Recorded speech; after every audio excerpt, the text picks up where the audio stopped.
Abin da ake so a mai da hankali a kansa a cikin watan Ramadana guda 10 ne. Na farko dai shi kansa azumin ya kamata mutum ya tsaya ya inganta azuminsa ya yi shi da ilimi. Na biyu sallah, musamman sallar tarawihi da sallar asham da sallar farilla a jam'i da kuma sallar rawatib da ake kafin farilla da bayan farilla. Na uku shine ciyarwa. Lalle ciyarwa tana da mahimmanci, ko da kosai ko kunu ko dabino ko ruwan sanyi. Lalle kowa ya kokari ya gama ya bada gudunmuwa, domin annabi sallallahu alaihi wasallam ya ce wanda ya ciyar da mai azumi za a ƙara masa kamar yayi wani azumin ne. So in ka ci da mutum 10 azumin ka ya zama 11.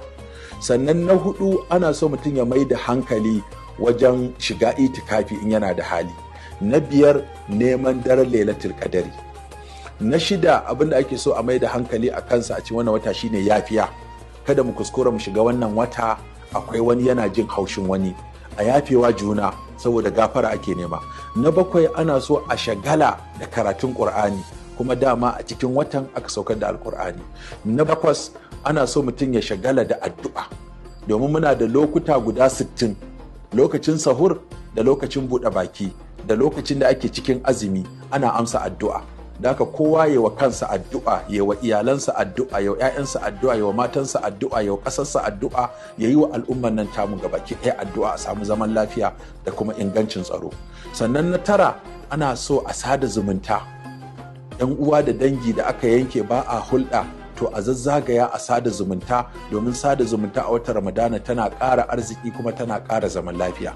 Sannan kuma na 10 ana so mutum ya koyi tausayi, wanda zai fitar da shi cewa nan gaba tun da kayi azumi in ka ga mutum yana cikin yunwa ko yana cikin fatara ko yana cikin wahala, to ka riga ka koya daga azumi cewa za ka iya ba da tallafi ko gudunmawa domin ceto masu jin yunwa da masu jin kishirwa.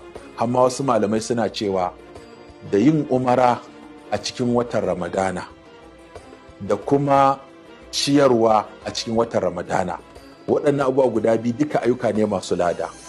Wanda ya yi umara a cikin watan Ramadana kamar sun yi haji ne tare da manzon Allah sallallahu alaihi wasallam.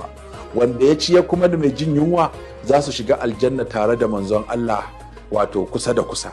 To kaga kowanne aiki ne mai lada. In mutum yana da halin da zai iya haɗa biyun, ya yi umara kuma ya ciyar da masu jin yunwa, to ya samu lada biyu. Idan biyun ba za su haɗu ba, iya kuɗin kenan, to ka sai kayan abinci ka rabawa masu jin yunwa, ya fi ka tafi umara ka bar maƙotanka suna cikin yunwa da fatara.